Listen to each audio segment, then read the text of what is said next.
Hello there guys, it's Daniel Childs here. It is Let's Talk Chelsea for Tuesday, the 28th of November. Another day closer to December, fully in the festive spirit, and we have got actually quite a bit of news to get through today. Also, quite a lot of opinions that people have had in reaction to transfer stories. That is going to be the basically main bulk of today's show. Are Chelsea right in their transfer strategy? What is that transfer strategy as we head closer to the January window? If you are new around here, are a Chelsea fan and you haven't subscribed already, what are you doing? It's free to do. Join the community, hit that subscribe button and turn those notifications on so you don't miss any of the uploads on the channel as we head closer to Christmas. It's going to be a great time of year. I can't guarantee Chelsea are going to be making us happy, but hopefully I can provide some cheer the best way I can by providing some good content towards the end of 2023. If you're listening on the podcast feed, thank you as well for tuning in. But let's get into the story. So firstly, we're going to talk about Gabriel Moscardo, the Brazilian midfielder at Corinthians. We did touch on this player recently and there were links. I think Nazar Kinsella was originally on the London is Blue podcast and was referencing this target. It kind of all blew up last night. So originally, I've got to give credit to Jessica Frotter. She's a great Chelsea fan account. Definitely go and suggest. But she has a lot of, obviously, interest in Brazilian football and a lot of the reports over there. And she did reference and share this piece that was kind of claiming in a report that basically Chelsea had bought Moscardo from Corinthians. He had been sold. And there was a lot of kind of reactions to that. Was that true? Was that accurate? A few hours later, Fabrizio Romano comes in and reports that there is nothing done or agreed between Chelsea and Corinthians for Gabriel Moscardo. It turns out, actually, the journalist and a reporter on that show was basically an ex-player, and it wasn't like kind of a top-tier source breaking that news. It would be equivalent to, say, Gary Neville going on Sky Sports and talking about Chelsea buying a player or Man United buying a player. It's not quite the same thing. And basically, by the time I'm recording this video, it kind of seems like Chelsea are completely out of the race for Moscardo now. And one report suggesting that Chelsea have signed too many young midfielders recently, and a move for Moscardo has been completely ruled out. And Romano goes on to report that PSG are now interested in the player leading that race. There was a lot of reaction to this, and it kind of goes in different directions. So I do want to reference this tweet from Peter Pankowski. I really enjoy his work, a lot of sort of analytical work around Chelsea, delving into player development. He has watched a lot of Moscardo, which obviously I have not, so I can't speak to his talent and quality like he can, but he rates the player very highly. This is what he had to say. Provided this, he was tweeting this when it looked like Chelsea were going to sign the player. His development is not stunted. This is the closest player you can get to Declan Rice, simple as. At 17, he was already one of the best youngsters in his position and is rightfully, to a degree, demanding such a high level fee. And kind of a more general one, because this goes into all of these midfielders that Chelsea continue to buy. What is the actual pathway? What is the plan? And I think Chicago Dimitri, another great account that I suggest you go and follow in a thread today, really did break this down, I think, quite eloquently. And in terms of the plan is not kind of uncertain and a whole mystery. It's just whether the plan of this club is actually going to work. Is it feasible? Is it even realistic? And this is what he had to say.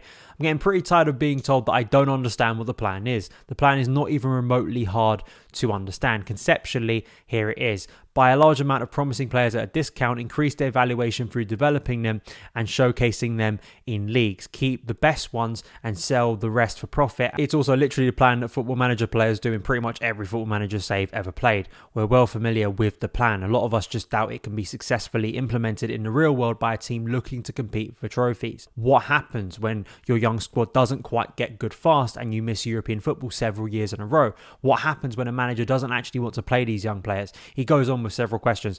I remember during the summer bringing up this point around Chelsea's recruitment strategy of young players, especially those who, aren't even touching the first team currently. I guess you could throw Kendry Pyers in this bracket. Amari Hutchinson, of course, was in the academy last year, but now on loan at Ipswich. Sorry, Cassidy was also in the academy last year, but has now had several loans, is doing well at Leicester. Others too, and Moscardo could have been another one added to that list. what happens to those players? How does it not clog up the pathway of those at Cobham? And how is this not just all a potential route for multi-club, basically loans to the likes of Strasbourg and others, or just to make a profit on these players? And I do agree with Dimitri and others, and this is the concern I have, is that what Chelsea are trying to do, it feels almost like in contrast and almost conflict with what top teams who want to be near basically the top of the food chain are trying to do. It's not the sense that Chelsea of old very much used their academy to make profit, as we know. That's, the loan army was an infamous thing, and with barely any names breaking into the first team, we'd make profit and sometimes quite good profit on those players to sell them on after some good loans. But in the case of this, it's a strategy that seems to me more akin to a club who kind of understands financially it's going to be a difficult test for them to break into, say, the Premier League top four, to really ever compete for the largest titles unless something really goes well for you and you have a Leicester situation. And actually what you're trying to do is continue to recruit players, sell them on for a high fee, you then invest in the squad. It's kind of very basic. We've seen it across Europe, but especially in the Premier League. I guess Brighton is always heralded as the option. I mean, you could look back at an example of Southampton. Of course, after a while, if you struggle to replace those players that you sell on, then you can be in some real bother. The problem is Chelsea are not looking to be a top 10 to 8 to 7 in the Premier League. I mean, that's kind of where we are at the moment, but it's quite clear with the money we've spent and the ambitions of this ownership, they did not buy Chelsea with the idea of just being a mid-table club. How is, if the plan is to get them to Chelsea, all the variables of players getting injured, form, how they, very much connect with the current first team, how the head coach utilizes them in the best way, these are all kind of variables that are going to make a player successful or not. How does that link with a club who, especially with fans, who still demand very quick results? So that's always been kind of my question. I don't think it's the most absurd idea. It just feels very much clashing with Chelsea culture and just the idea of being one of the top clubs where the pressure is to consistently invest, when Man City continue to invest, when Arsenal, Liverpool, Man United, those clubs aren't just going to disappear overnight. So I'd like to know your thoughts about it. It's not this, I'd like to think, I pray to think that this strategy is a genius one by Chelsea, and the likes of Kendry Paez in 3-4 years' time will look like an incredible buy for Chelsea Football Club when we would have bought the next incredible talent, and he comes into the first team, a first team that's doing a lot better, and he looks like a superstar. Moving on to, we can talk about the future, but kind of the present, or at least the near future, the January transfer window. Matt Law with this piece. Chelsea plan one in, one out policy to streamline January signings. Telegraph Sport understands that Chelsea are looking at making 2 or 3 first-team signings in the winter transfer window to boost head coach Mauricio Pochettino's squad. But the club want to offset any signings with at least the same number of departures, so that Pochettino's squad does not grow out of control. Trevor Chalobah, who was a summer target of Bayern Munich, is expected to be sold, while Chelsea will again listen to offers for left-back Ian Maatsen, who turned down a move back to Burnley during the summer. I did see a report from Nazar Kinsella that Fulham have interest in Armando Broja too. I want to link this with a piece about Victor Osimhen. Mike McGrath, also of the Telegraph, was reporting that Osimhen will be Chelsea's top transfer target in the search for a striker. That's nothing new in terms of the amount of money that it's going to take to get him out of Napoli. And there is a slight kind of personal link here with Kalidou Koulibaly, who of course left the club in the summer for Al Hilal, but has friends at the club, and he's also close to Osimhen, who was a teammate at Napoli when the striker arrived from Lille in 2020. Yeah, I mean, I'm still of the belief that Chelsea should not be going out there in January and spending anywhere close to what they did last year and just bulking up the squad even more. That's not required. I think the only position that's up for debate is a centre forward, in terms of bringing in someone who's maybe going to add that end product quickly. That's the only area I'm looking at. Central midfield, we have spent basically over 300 million over the last couple of windows. If you just look at the 3 kind of first team signings in Moises Caicedo, Enzo Fernandez, both of those were over 100 million in fees, and Romeo Lavia. The idea we need to be spending again in that area, I think, is just farcical. Other than that, this squad still needs to be trimmed, I think. the Ian Maatsen Marc Cucurella situation, I think, is going to become more relevant, especially with Cucurella maybe now going like that with his form again.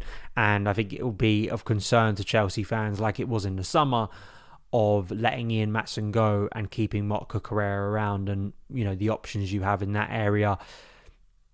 I think other than that, in terms of in and outs, I mean, Chalobah's been an obvious one, but they have invested in a lot of players like Benoit Badiashile, Axel Disasi, that what's the point in letting them go?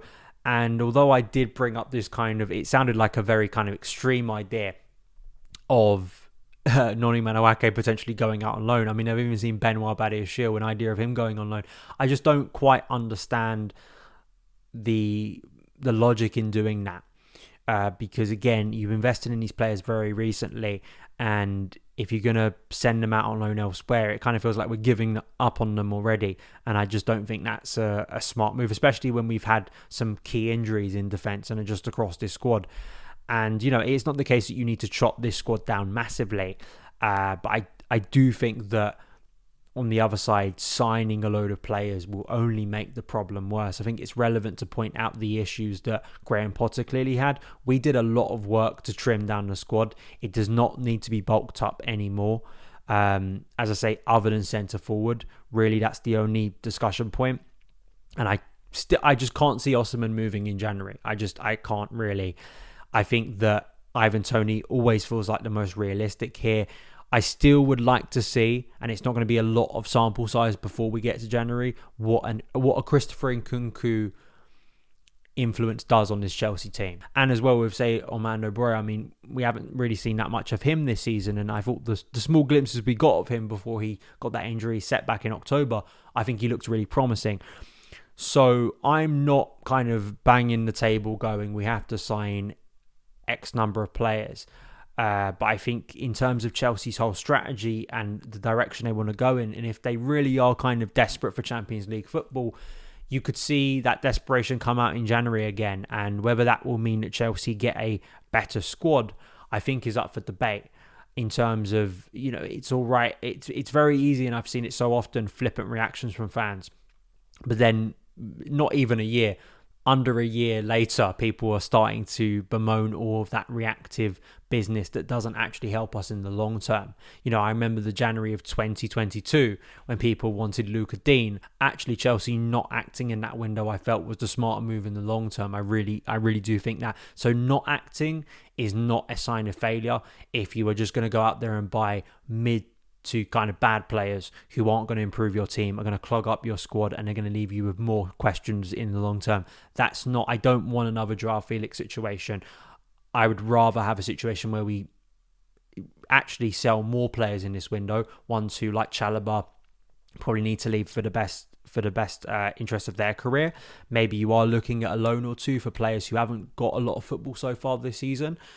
And then maybe selling one or two who don't have any plans. I mean, I think, it comes up and maybe people think I'm being harsh after the weekend, but I think the future of Cucurella and Maatsen obviously is a relevant point here of maybe starting to trim the squad a little bit more.